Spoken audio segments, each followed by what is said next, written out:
are there any ancient history vampire stories? Excellent question. Kind of, but not exactly. And the reason I say that is because what you refer to as vampire is inherently changes over the period of time.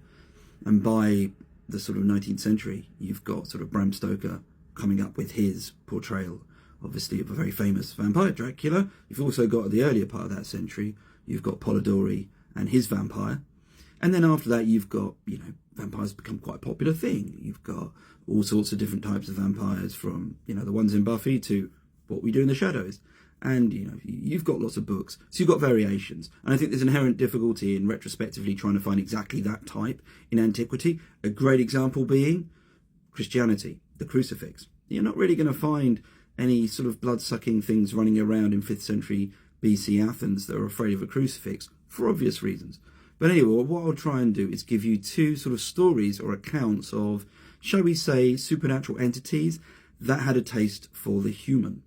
The first comes from Phlegon. Now, Phlegon was a freedman of the Emperor Hadrian, so early 1st century AD. And he writes a story, or gives us a story, that's set in around the 4th century BC and in Amphipolis, so back in time and in Greece. And the story is actually quite an interesting one. It's a really quite good one. You have, unfortunately, the death of an individual, Philinion, and she's the daughter of a couple parents, obviously. And what happens is they have someone come to stay, sort of a guest friend who comes to stay. It's a young man called Machates, or Machates. Apologies for my pronunciation. He gets visited each night by this beautiful young woman, and she even gives him a ring.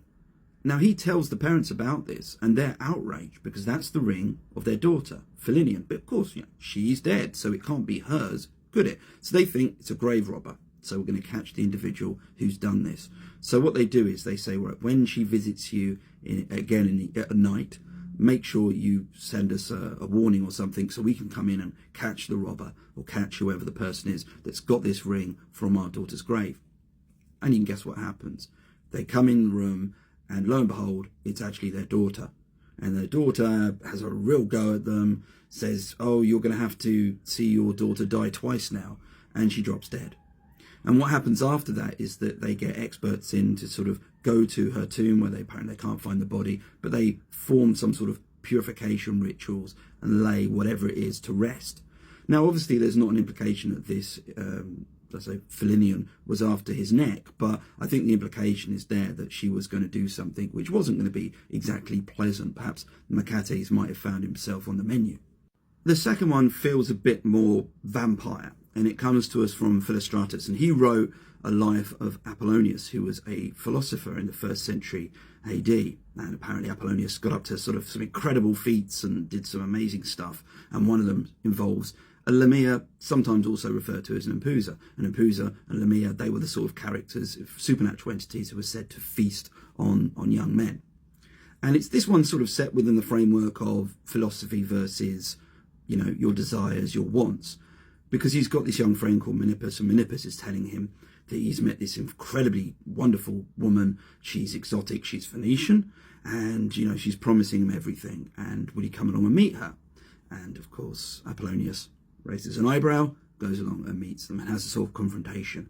And he says, none of this is real. You're not real. These tables laden with golden plates are not real. And as he says these things, they disappear. And so the facade is revealed.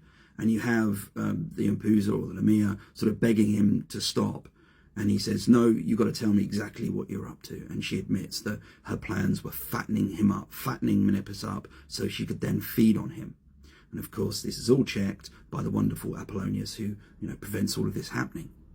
I think those two come close to what we might be considered a vampire. But just remember that we could also find those elements and see them where we might not expect them. So, for example, a supernatural entity demanding human blood to nourish them.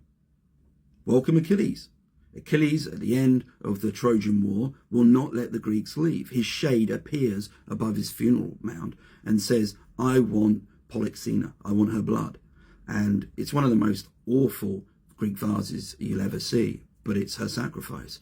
And her blood goes into the funeral mound, and sort of nourishes him. I mean, there's less of a direct correlation there as in terms of eating and ingesting.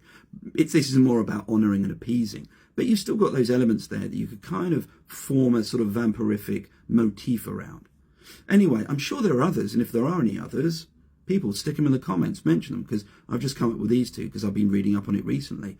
But anyway, thanks again for the great question, and thanks for sticking for a longer video than normal.